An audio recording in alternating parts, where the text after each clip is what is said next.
네, 고성호 칼럼입니다. 제가 어제 윤석열 대통령의 4대 개혁에 대해서 상당히 성공적인 지금 개혁이 추진되고 있다. 이런 취지의 말씀을 드렸더니 저한테 몇 분이 아니 윤석열 대통령의 4대 개혁이 뭐 거의 좌초된 것 같은데 어떻게 고 박사는 지금 성공적으로 진행하고 있다고 얘기하냐. 팩트가 뭐냐. 약간 이런 비판적인 질문 포함해서 좀 몇 분의 그 지적이 있었어요. 그래서 저도 다시 한번 생각해 봤고요. 다시 생각해 봐도 윤석열 대통령의 4대 개혁은 상당한 성과를 지금 거두고 있다고 하는 제 판단이 틀리지 않았다고 제가 생각을 했기 때문에 오늘 고성구 칼럼을 통해서 제 생각을 좀 정리해서 말씀드리려고 합니다. 개혁이 혁명보다 10배 어렵다는 말씀은 제가 여러 차례 이미 드렸습니다. 개혁도 혁명도 기존의 카르텔 구조를 혁파해야만 되는 건데 혁명은 혁명적 권력으로 강제적으로 기존 카르텔을 해체하는 것이기 때문에 쉬워요. 근데 개혁은 기존의 법 질서와 과정을 다 존중하면서 그러면서 기존 카르텔을 해체해야 되기 때문에 혁명보다 10배 이상 어렵다는 거예요. 그 어려운 개혁을 하나도 아니고 윤석열 대통령이 4개를 하겠다고 지금 나섰거든요. 실제로 지난 2년여 동안 윤석열 대통령이 해왔던 국정의 절반 이상은 이 4대 개혁에 집중되어 있습니다. 나머지 절반은 국가 안보를 바로잡는 데 집중되어 있었죠. 그런데 윤석열 대통령이 처했던 지난 2년여의 정치 상황은 지금하고 똑같지 않습니까? 압도적인 이 다수의 종북 주사파 의원들이 어떤 입법적 지원과 도움도 주지 않고 오히려 사사건건 대통령 발목을 잡았던 그 2년여 아닙니까? 지금도 마찬가지고요.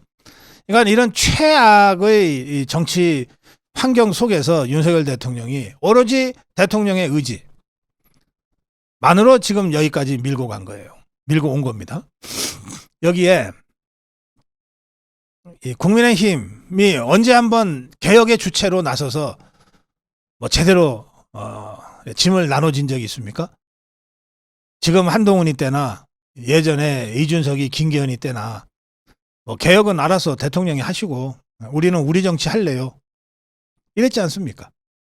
그러니까 윤석열 대통령은 집권당의 도움도 하나 받지 못하고 야당의 끊임없는 이 방해 공작에 맞서서 그리고 개혁을 하게 되면 그 개혁에 의해서 기득권을 잃게 되는 카르텔 구조들이 있잖아요. 그 카르텔 구조들은 정말 목숨 걸고 저항하거든요.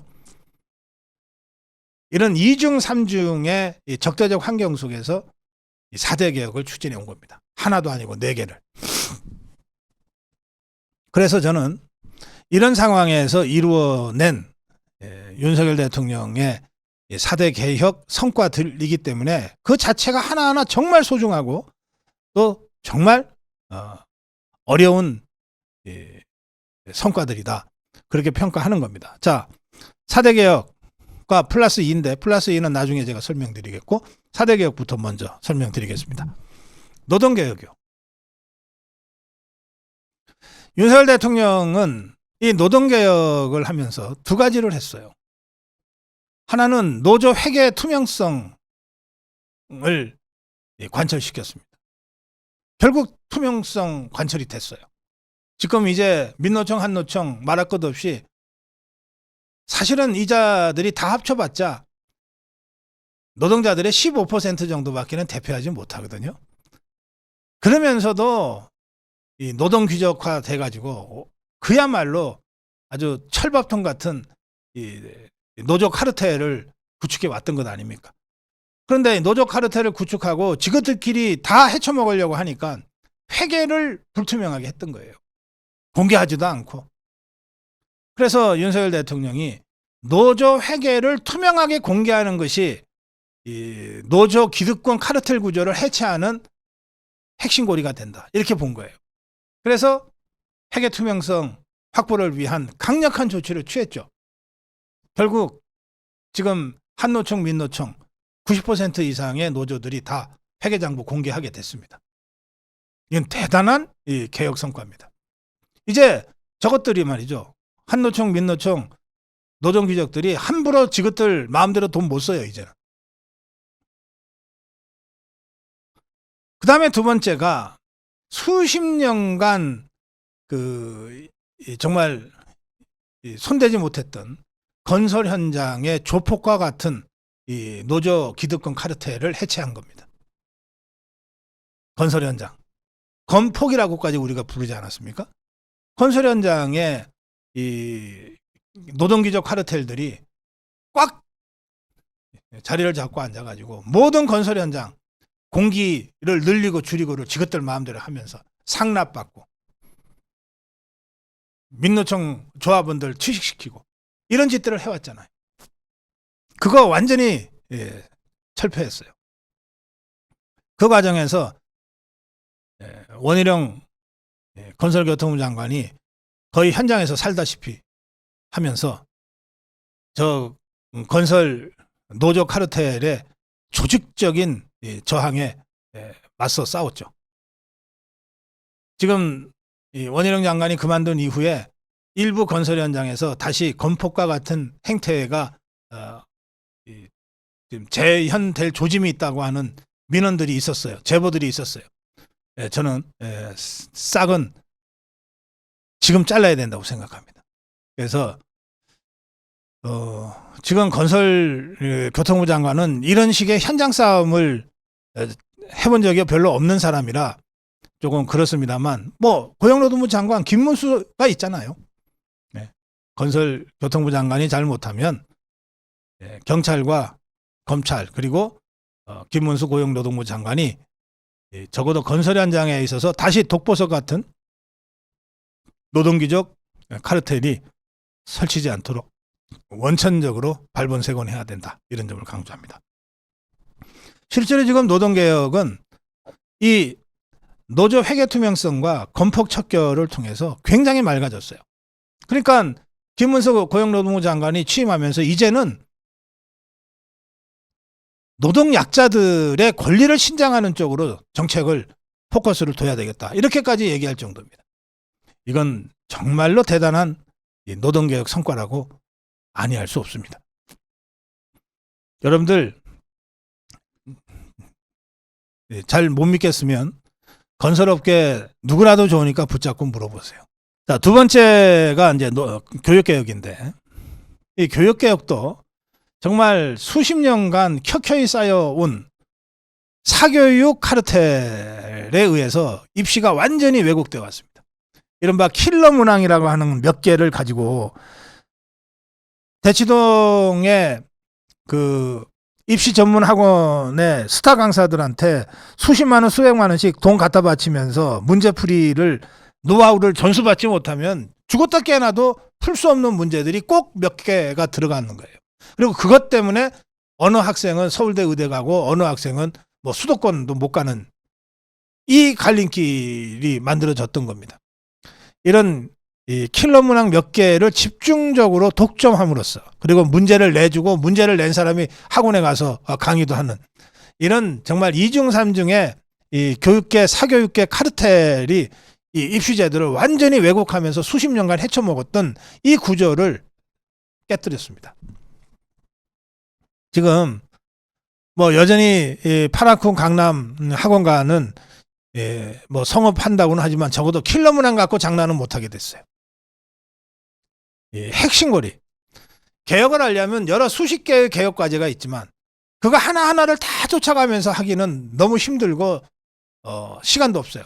그럴 때는 이 수많은 개혁 과제들의 가장 핵심적인 고리를 딱 잡아서 개혁의 실마리로 잡아야 되는데 그것이 윤석열 대통령은 킬러 문항을 가지고 독점해서 엄청난 이 돈을 긁어 모으는 이 사교육 카르텔을 교육개혁의 핵심 고리를 잡았던 거죠. 그리고 지금 이 교육 사교육 카르텔은 거의 해체되다시피 했습니다. 그래서 이 공교육의 정상화를 위해서 성큼 우리가 한 발, 두 발 앞서 나갈 수 있게 됐습니다. 동시에 윤석열 대통령이 가장 공을 들였던 것 중에 하나가 이 돌봄학교입니다. 돌봄학교는 지금 전국적으로 굉장한 호평을 받으면서 현실화되고 있는 상황입니다. 자, 이 교육개혁은 지금 이제 마무리를 잘 하면 되는 단계까지 왔습니다. 연금개혁이 있습니다. 세 번째가 연금개혁인데 이게 지금 국회에다가 맡겨놨더니 2년 동안 해갖고서 모수개혁 조금 하자는 걸로 정말 용두사미처럼 결론을 했어요. 그래서 21대 국회에서 그렇게 끝낼 뻔했습니다. 윤석열 대통령이 제동을 걸었죠. 그런 식으로는 안 돼.